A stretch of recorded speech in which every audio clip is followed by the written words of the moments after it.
Welcome to Let's Talk Polarization podcast. I am your host, Olivia Chang, a Bay Area student passionate about addressing America's political divide. Each month, LTP invites best-selling authors and university professors to examine polarization through various perspectives, including economics, gender, religion, and social media. We also engage with diverse groups of passionate individuals to seek common ground on contentious issues, to educate young people, encourage respectful conversations, and promote unity across political, racial, and religious divides. Today, I am delighted to interview University of Pennsylvania Professor of Political Science, Dr. Matthew Levendusky, as he challenges the prevailing idea that elite polarization exclusively yields negative consequences for American politics. In this episode, Dr. Levendusky proves a significant causal link between elite polarization and voter consistency using his novel three-condition between subjects experiment, and concludes by providing three concrete interventions individuals can utilize to alleviate partisan antipathy. I hope you enjoy our conversation.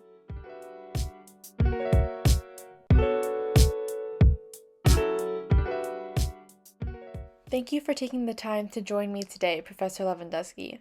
Can you introduce yourself and describe what sparked your interest in studying political polarization? So I'm Matt Levendusky. I'm a professor of political science at the University of Pennsylvania, and I'm also the Stephen and Mary Baran Chair in the Institutions of Democracy at the Annenberg Public Policy Center. I've been studying polarization now for almost a quarter century, not quite. It was something that I first got interested in the early 2000s as I was in grad school. That was just in the wake of the 2000 election, where really a lot of these issues started coming to the fore, where, that's where we first got the kind of classic red state and blue state maps. And as I began to start doing research, I wanted to better understand that phenomenon. So initially, I started working on issues around what political scientists call attitudinal polarization, which is basically the idea that people's positions on things like, say, abortion, school prayer, gun control have gotten to be more divided over time. I've worked not just on that, but also on what political scientists call affective polarization, which is just the idea that even setting aside people's issue positions, they might dislike or distrust people from the other side. So, for example, we sometimes see these stories that people don't want to date people from the other party. They don't want to have someone from the other party be their roommate or be their coworker or their neighbor or something like that. Before we get into your papers, I'd love to discuss elite polarization more specifically. Who do scholars define as elite, and why do they typically argue that elite polarization has solely negative consequences for American politics? Elites are, it's a broad kind of catch-all term in social science. Pretty straightforward definition of elite is someone who kind of has power over kind of policy making, right? So it's mostly going to be elected officials. There are going to be some appointed people, like we might, for example, think about certain types of civil servants, right? Basically bureaucrats who help to implement policies, who I think we could reasonably also call elites. When we think about elites kind of at that level, right, we're kind of thinking about people who are more or less kind of professional politicians, or at least people involved in politics in some serious way.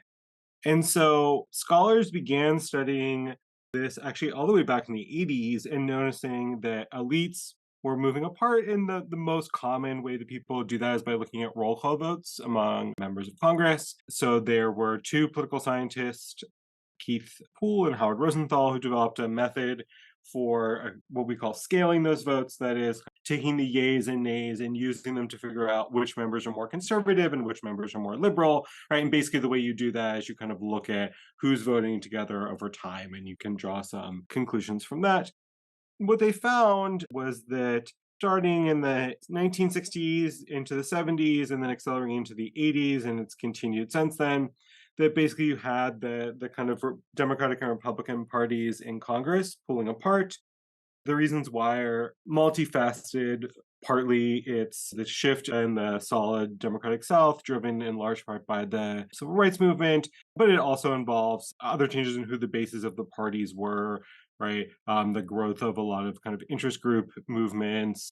People sometimes call the new group movement. So the rise of groups like rights groups, environmental groups, so on and so forth. Over time, scholars noticed, right, that these were pulling apart. It's only continued since then. So if the question is like, does this only have negative effects? I would say mostly, but not completely. That's true. So why might I caveat it? On the mostly negative, right, there's been a long litany about this. We can think about all the literature on gridlock and divided government and the decline of kind of consensus in Congress. There's some debate about whether or not that's completely true, but it's at least partially true.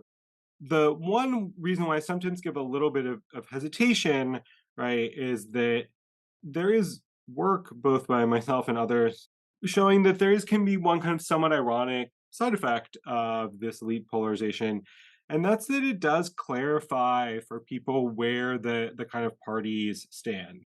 And I don't think anyone would argue that this somehow makes up for these other things, but it is something to kind of think about. That one classic concern in political science, if we were to take a time machine back to the 1950s and interview political scientists then, one thing that a lot of people were concerned about was that the parties took similar positions on many issues, and people said, "Oh, this is bad because it basically makes it tough to be an kind of issue voter, right? You can't sort of say like, okay, well, these are my positions, so I'm more Democratic or I'm more Republican because the parties kind of muddled their positions on a lot of these things." And so there's a famous report done by a set of very important political scientists in the early 1950s, and they said, "Oh, what we should have are two very clearly distinct parties that take very clear positions because that will allow people to kind of look at where the parties stand on the issues and choose accordingly," right? And so, you could criticize a lot of things, and certainly plenty of people have with the contemporary political space, but I don't think you would say like, wow, Democrats or Republicans, it's very hard to tell who stands for what. These positions are very muddled. If you look at Trump and Biden in 2020, and it looks like we may well get that choice again in 2024, right? They take pretty divergent positions on lots of different things. Regarding the positive effect of elite polarization that you find in your paper, A Benefit of Elite Polarization, is voter consistency a problem in contemporary politics? And what are the risks if citizens' attitudes are inconsistent and orthogonal to one another? This is a great question. So let's take what it means for attitudes to be consistent or inconsistent with one another. A kind of classic problem in political science is we want to know what kind of structures people's attitudes. A classic argument is that, like, well, what citizens might do is kind of look at what elites are doing. If I'm a, say, Democrat out in the electorate, I might look and say, like, what does, Joe Biden think about this? What kind of positions is he taking, right? Or Nancy Pelosi or Elizabeth Warren or whomever. And the argument isn't that people are stupid and they can't make up their own minds. It's that politics is complicated. There's a lot of different trade offs. It's hard to be informed about all these issues. So you might think that, Elizabeth Warren, she and I share a lot of values. I really like her. I like her positions. So if she likes something, then probably I'm going to like something. That's, sort of a lot of the reasoning, as best we can tell, that kind of people go through. And so the argument is like, oh, well, it can be kind of good, right, if people have this ideology, right, or ideological consistency.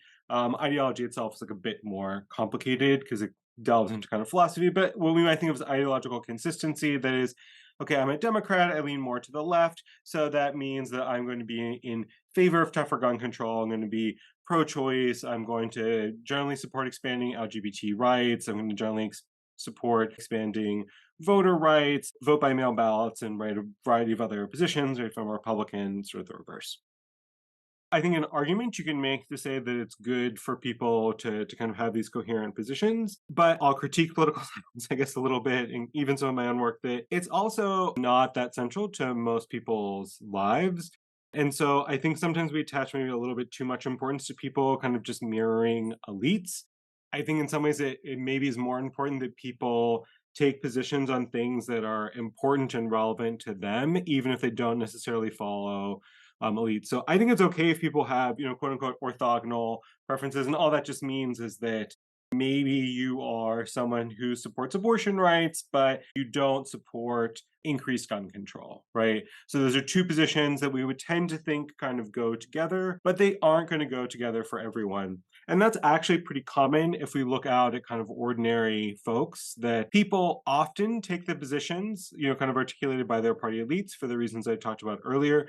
But most people, at least on some issues, are going to be at odds with their party, which is also going to reflect the fact that people are also smart enough to kind of just make up their own mind on a lot of things. In the methodology section of your paper, you talk about why it is important that you establish a novel methodology because relying solely on overtime data fails to establish elite polarization as the primary cause behind the rise in voter consistency. Can you describe your process of ideating and adopting the three condition between subjects experiment? One of the challenges, apologies, we'll get slightly into the political science weeds here.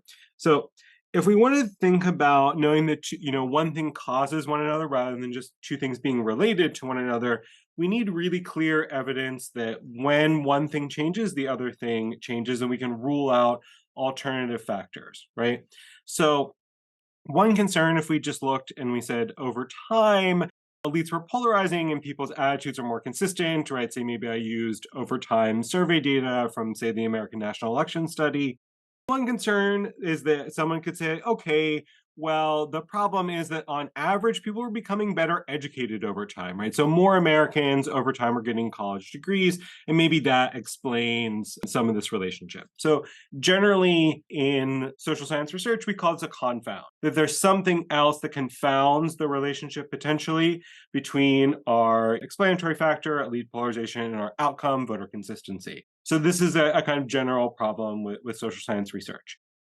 Now, you can't actually manipulate elite polarization at some time, but what you can do is you can present people scenarios, because there are some issues, and it was also easier when I did this in 2008 or 2009, so things were somewhat less polarized than they are now, right? But you can find issues where parties agree more, find issues where they agree less, and you can say, like, here's a situation where Democrats and Republicans kind of agreed. So a contemporary example of something like that might be the CHIPS and Science Act that got passed last year that promoted onshoring industrial policy. It would pass with pretty bipartisan support. And then you can contrast that with something where it was divided more fully along partisan lines, right? Something more like some of the COVID relief bills or the debt ceiling, kind of bill that ended that controversy, right? And so you use the experiment then where you kind of present people with different types of scenarios. And there I use some different graphs to help people visualize it, where elites are more or less polarized.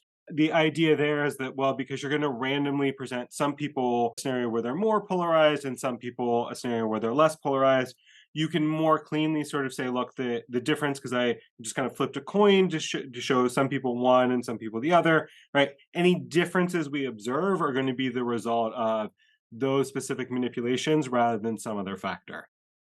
How does cue taking play a role in increasing voter consistency? Do voters respond to the presence or absence of a cue, or is the process more sophisticated?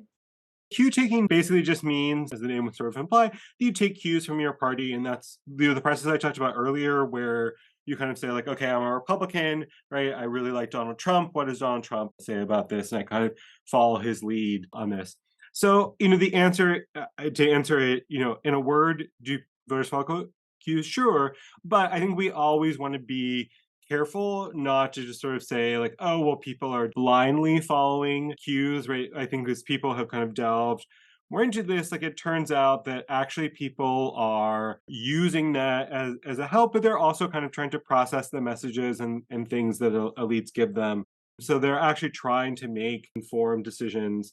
And it's also important to remember that most people, and this is not at all meant to be criticism, most people don't spend that much time thinking about politics. So within the context of, say, like a survey, right? If you're someone who, follows the news, but maybe doesn't read each story carefully, if I ask you for, your opinion on should we agree to spending cuts in the Defense Reauthorization Act to help balance the budget, like, you probably haven't thought a lot about that, right? So I'm kind of giving you this novel situation, right? So that's also a situation where people are more likely to kind of follow those cues. If I tell you that, well, Trump believes this, or Mitch McConnell believes this, or Nancy Pelosi believes that, That's also a situation where it's likely to be especially influential just because this might be an issue you don't think about all that much.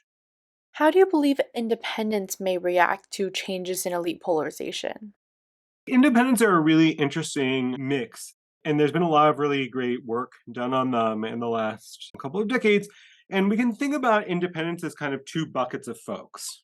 So there are some people who are independent, and basically what they're telling you is just don't like politics that much, just don't care about it that much. A lot of those people are people who sort of say, like, I dislike Democrats, I dislike Republicans. Often they can be like a little bit cynical, and they tend not to respond to elite cues all that much because they just are people who don't like politics.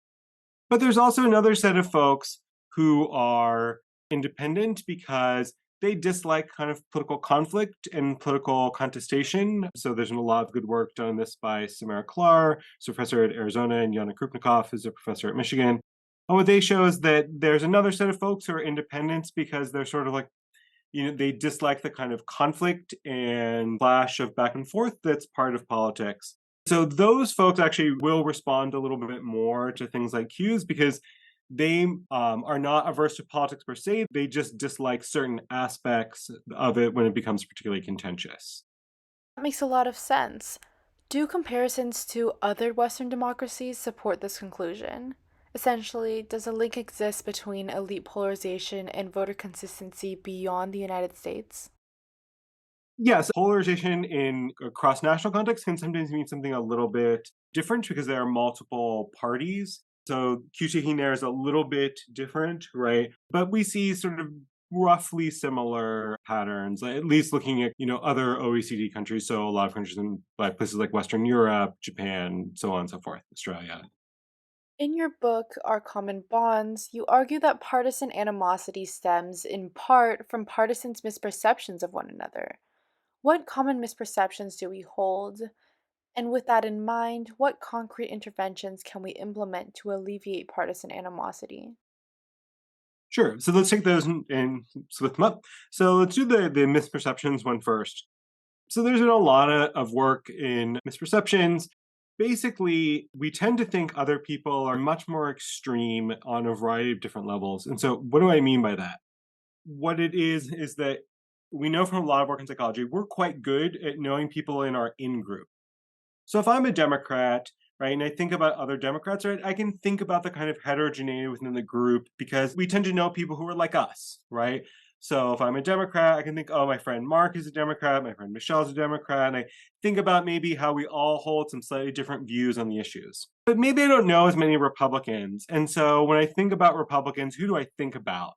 Oh, I think about my Republican high school classmate that I'm friends with on Facebook who, is always talking about how the 2020 election was stolen and there was all this voter fraud. Right? I think about Mitch McConnell. I think about Rudy Giuliani and Donald Trump, right? So I think about these kind of more extreme kind of exemplars of the other party. But they're not very typical. They're somewhat unrepresentative. So we tend to think about highly accessible stereotypes of people from the out group, right? And because what do media sources like to do? They like to promote conflict, right? And show us like the kind of clash of ideas. And so they tend to focus on people who are somewhat more extreme. There's been, that's a pretty well documented phenomenon in how the media cover politics. So we end up misperceiving. We tend to think that the other party are people who hold more extreme attitudes, who think worse about us than they actually do in reality. When we can correct some of those, people are like, okay, well, maybe the other side's not so bad, right? It's not going to be a cure. There's no like magic solution that kind of does this, but you can change some of this on the margin. And so one particularly effective thing people can do is they can think about how they might have constructive dialogue with people from the other side. And so what do I mean by that? We talk a lot about this in the book. It's based on some work I did with one of our former postdocs here at Penn. A lot of times if people think about a conversation with someone from the other side, they think about a conversation with someone who's really extreme. They're like, oh God, I don't want to do that. That's going to be awful, right? But the reality is that most people actually have maybe a little bit more in common with people from the other side than they think, or at least can have a kind of civil conversation with them. So when I give people concrete advice, I go in 3 steps. So step one is, if I learned one thing from doing that part of the project, it's that listening is much more important than talking. That we all think that we know what other people are going to say, right? And that, we understand them when often we don't. There's been a lot of work in psychology, right? That when you ask people to say, like, if someone who disagrees with you, like, well, why do they think what they think? And you ask people to describe it, people get it totally wrong because they come at it from their own point of view rather than someone else's point of view. So listening to someone and really giving that person an opportunity to speak about why they hold the positions that they do can be a really valuable experience. So the second thing that I say to people is to ask good questions. What do I mean by that? Ask questions that open up rather than foreclose the possibility of dialogue and conversation.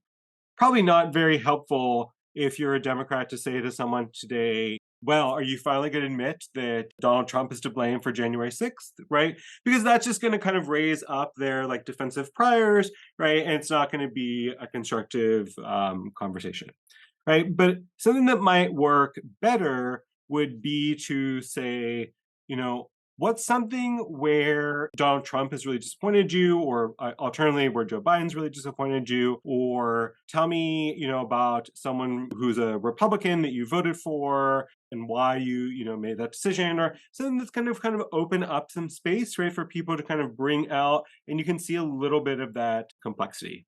And the third thing I often say to people is this doesn't always work. There's no perfect strategy. And that's why I say, I'm going to start small, do little things, build it up over time, and try it out in some kind of low stakes situations.